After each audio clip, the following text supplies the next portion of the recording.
Good morning students. हम लोग बेटा 10th चैप्टर की सेकंड वीडियो की तैयारी कर रहे हैं। ठीक है, जो 10th चैप्टर आप लोगों का मानव बस्ती है उसमें हम लोगों ने जो स्टार्टिंग वाली बनाई थी आपकी, जो अभी बना के दी एक वीडियो, उस वीडियो में हम लोगों ने मानव बस्ती की डेफिनेशन करी थी। आपके ग्रामीण और नगरीय बस्ती क्या होती है उसकी थोड़ी सी विशेषताएं करी थी। ठीक है, या फिर हम किस तरीके से एक ग्रामीण बस्ती को निर्मित करते वक्त किन किन बातों का ध्यान रखते हैं वो भी हमने पढ़ा था। ठीक है बेटा, इसके अलावा उपनगरीकरण एक छोटा सा पोर्शन भी पढ़ा था और एक नियोजित बस्तियां, ये टॉपिक भी हम लोगों ने कवर किया था। ठीक है, लेकिन अब जो नेक्स्ट स्टेप आता है बेटा वो ग्रामीण बस्तियों की आकृति का आता है, प्रतिरूप का आता है कि जो ग्रामीण बस्तियां उसके प्रतिरूप कितने तरह के हैं। ठीक है, प्रतिरूप यानी उसके आकार, ग्रामीण बस्ती का आकार कैसा है। ठीक है, तो जब हम ग्रामीण बस्तियों का वर्गीकरण करते हैं यानी जब हम ग्रामीण बस्तियों को अलग अलग लेवल पर बांटते हैं, ये अलग अलग लेवल पर बांटना भी बेटा कई आधारों पर होता है। अदरवाइज आप लोगों के मकान है, मकान किस तरीके से बने हुए हैं, किस तरीके से लोग वहां रह रहे हैं, या किस तरह की ज्यामितीय आकृतियां होती हैं जो आप लोगों की मैथ्स में इस्तेमाल होने वाली, आपकी सर्कल वाली जिसमें सर्कल डलता है, आप लोगों की स्केल की तरह बिल्कुल सीधी। ठीक है, या फिर आपकी रेक्टेंगुलर शेप में, यानी अलग अलग तरह की जो शेप्स हैं, चतुर्भुजाकार है, आयताकार है, वृत्ताकार है, रेखिक है, ये सब आप लोगों की ज्यामितीय आकृतियां कहलाती हैं। ठीक है, तो इन आकृतियों के आधार पर भी आप लोगों के बटे होते हैं अलग अलग बस्तियां। तो देखिए बेटा, ग्रामीण बस्तियों के प्रतिरूप में आप लोगों को बता रहा है कि ग्रामीण बस्तियों का वर्गीकरण कई मापदंडों के आधार पर किया जाता है। ठीक है, कई तरह के मापदंडों का इस्तेमाल किया जाता है जब हम ग्रामीण बस्तियों का बंटवारा करते हैं। ठीक, तो उसमें हम लोगों ने 3 पढ़ेंगे बेटा, विन्यास के आधार पर, कार्य के आधार पर और आकृति के आधार पर। ठीक है, विन्यास यानी किस तरह की उसकी शेप है, मैदानी इलाके में है, पठारी इलाके में है या पर्वतीय इलाके में है। ठीक है, उस हिसाब से उसकी अलग अलग तरह का होता है विन्यास, यानी किस तरीके की जगह पर वो ग्राम बसा है। जैसे मैदानी ग्राम जो मैदानों में बसा है, पठारी ग्राम जो पठारी क्षेत्रों में गांव बना है, तटीय ग्राम जो आप लोग किसी नदी के तट के साथ साथ या फिर जो प्रायद्वीप भारत है उसके तटीय क्षेत्रों के आसपास जितने भी ग्रामीण इलाके बसे हुए हैं वो तटीय ग्राम कहलाएंगे। ठीक है बेटा, इसके अलावा में बहुत सारे नाम है तुम्हारे बुक में, मैंने तो यहाँ पर चुनिंदा 3-4 को ही रखा है। इसके बाद बेटा कार्य के आधार पर भी हम इन ग्रामीण बस्तियों का वर्गीकरण करते हैं, यानी प्रॉपर किसी गांव में किस किस तरह के काम होते हैं, किस किस तरह के काम होते हैं, उन कामों के आधार पर ही बस्तियों का नाम रख दिया जाता है। जैसे अगर किसी गांव में दुनिया भर के लोग पशुपालन का ही काम करते हैं तो उसको पशुपालक ग्राम बोल देते हैं। कहीं पर मेनली लोग केवल कृषि ही करते हैं, बहुत बड़े लेवल पर करते हैं, तो उसे कृषि ग्राम बोल दिया जाता है। या फिर किसी इलाके में बहुत सारे मछुआरे रहते हैं, किसी बस्ती में, ग्रामीण बस्ती में मछुआरे रहते हैं, बहुत बड़े लेवल पर वो मछलियों को पकड़ते हैं, मछलियों को पकड़कर अपनी रोजमर्रा की जिंदगी चलाते हैं, तो वो मछुआरों का ग्राम कहलाएगा। तो यही है बेटा, जिस तरह का ग्राम होगा उस तरह के आप लोगों के यहाँ काम उसी आधार पर ग्राम बढ़ जाते हैं। इसके बाद बेटा आकृति के आधार पर है, ये थोड़ा सा आप लोगों को ध्यान से करना पड़ेगा क्योंकि यहाँ से पूरा प्रॉपर क्वेश्चन 5 मार्क्स का निकल जाता है। ठीक है, तो जो आकृति के आधार पर है, जिसमें ज्यामितीय आकृतियां मैंने बताया था कि आप लोगों की जो ज्योमेट्रिकल जो शेप्स होती हैं वो ज्यामितीय आकृतियां कहलाती हैं। जैसे कि रेखीय, आयताकार, वृत्ताकार, तारे के आकार का। रेखीय होता है बेटा बिल्कुल सीधा, आयताकार होता है रेक्टेंगुलर शेप में जिसकी आमने सामने की दोनों भुजाएं बराबर होती हैं। वृत्ताकार जो कि आप सर्कल के रूप में देखते हो, तारे के आकार में जिसमें तारे की तरह दुनिया भर के रास्ते निकलते हैं, ओके, और भी बहुत सारे बेटा, लेकिन फिर भी हम लोग मेनली इन 6 को यहाँ पढ़ने वाले हैं, जिनके बारे में आप लोगों को पेपर में या तो कई बार आ जाता है, जैसे इसकी शेप दे दी, इसकी शेप देकर ही आपसे क्वेश्चन पूछ लिए 3 मार्क्स में, या फिर प्रॉपर आपको 5 मार्क्स में आकर के आधार पर ग्रामीण वस्तुओं के प्रतिरूप की व्याख्या कीजिए, ये भी आ जाता है क्वेश्चन।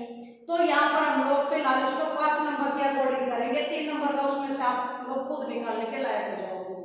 जैसे कि देखिएगा बेटा, जैसे कि रेखिक प्रतिरूप है, ठीक है, रेखिक प्रतिरूप यानी कि जो सीधी रेखा हो, जैसे कि ये रहा, आप लोगों की किसी सड़क के किनारे, किसी नदी के किनारे या फिर किसी रेल मार्ग के किनारे किनारे जब आपकी बस्ती निर्मित हो जाती है तो उसको कहते हैं रेखिक प्रतिरूप, सीधी रेखा में बसी हुई बस्ती।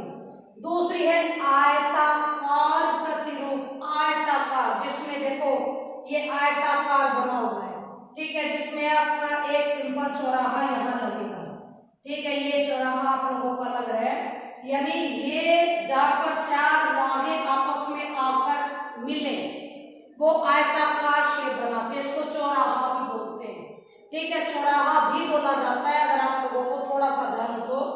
इसके अलावा वृत्ताकार प्रतिरूप है, वृत्ताकार में बेटा वृत्त के आकार का होता है, देखो बीच में ये गोल है, इस गोल के साथ साथ ये बस्तियां बसी हुई है, ठीक है, ये गोल है, इस गोल के साथ साथ ही बस्तियां बसी हुई हैं। इसी को देखते हुए मैं बोलती हूँ कि ये वृत्ताकार बस्तियां तकरीबन उन इलाकों में मिलती हैं जिन इलाकों में बीच में तालाब होता है और उसके साथ साथ सारी बस्ती बस जाती है।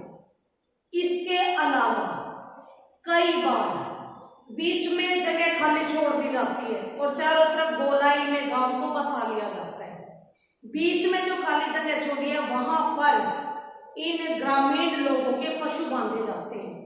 इस तरह का प्रतिरूप क्यों निर्मित हुआ? इस तरह का प्रतिरूप सिर्फ और सिर्फ इसलिए निर्मित हुआ कि आसपास कोई जंगली जानवरों वाला वन वाला इलाका है, अगर ये अपने पशुओं को बारवाई की तरफ बांध देंगे तो वे जंगली पशु नहीं छोड़ेंगे, इसीलिए ये अपने पशुओं को गांव के वृत्ताकार गांव बनाकर बीच में अपने सभी पशुओं को रखने का काम करती है। ओके, इसके बाद आता है बेटा तुम्हारा तारे के आकार का प्रतिरूप। तारे के आकार का जब एक ही जगह आपके बहुत सारे रास्ते आकर मिलते हैं, ये आपका तारे के आकार का बन गया है। शायद ज्यादा ना हो तो ये चीज समझ में आ रही होगी, ठीक है, तो ये इसी तरह का है, जब एक राह पर बहुत सारे राह एक साथ आकर मिलते हैं तो उसे हम तारे के आकार का प्रतिरूप कहते हैं, ठीक है। इसके अलावा टी या फिर वाई शेप का, वाई आकार का प्रतिरूप है बेटा। देखिए, अगर मैं इसको सिंपल तरीके से अगर मैं सिंपल बोलूं तो एक आपका सीधा राह होता है, ठीक है, ध्यान से देखिएगा, एक आप लोगों का सीधा रास्ता होता है बेटा, सीधे रास्ते में एक इस तरह का रास्ता जुड़ जाता है, यानी कि आप लोगों का एक रास्ते के साथ दूसरा रास्ता जुड़ जाता है, ये तो बन गया आपका टी आकार का प्रतिरूप, ठीक है, यानी तिराहा जिसे आप लोग वैसे भी बोल देते हो कई बार कि इधर भी जा सकते हो, उधर भी जा सकते हो और इधर भी जा सकते हो, ठीक। एक होता है वाई आकार का, वाई आकार की शेप आप लोगों को दिख रहे हैं जिसमें 2 रास्ते आगे आकर एक ही रास्ते के साथ मिल जाते हो, उसे हम कहते हैं वाई आकार का प्रतिरूप, ठीक है। लास्ट है बेटा तुम्हारा दोहरे ग्राम यानी डबल। मान लो नीचे से आप लोगों की ये नदी गुजर रही है, ठीक है, नीचे नदी गुजर रही है, नदी के ऊपर ही फ्लाईओवर बना रखा है, नीचे नदी गुजर रही है, नदी के ऊपर ही फ्लाईओवर बना रखा है, तो आपकी नदी के सारे भी लोग रहते हैं और इस फ्लाईओवर के साथ में भी लोग रहते हैं। जब इस तरीके का प्रतिरूप निर्मित होता है तो हम उसको दोहरे ग्राम की संख्या ही देते हैं, ठीक है बेटा। मुझे लगता है कि इतने भी मुश्किल नहीं है, आपको आगे होंगे बहुत इजीली, क्योंकि इसमें डिफाइन करने में बेहद मुश्किल नहीं है। लास्ट बेटा ग्रामीण बस्तियों की समस्याएं। ग्रामीण बस्तियों की समस्याएं सिंपल सी, अगर ग्रामीण बस्तियों की पूछे तो भी, नगरीय बस्तियों की पूछे तो भी, आप लोगों को दोनों में समस्याएं सेम लिखनी है, ठीक है। ग्रामीण आप लोग नगरीय में थोड़ी और बड़ा चढ़ा के कर देंगे, ग्रामीण में थोड़ी सिंपल रख देंगे।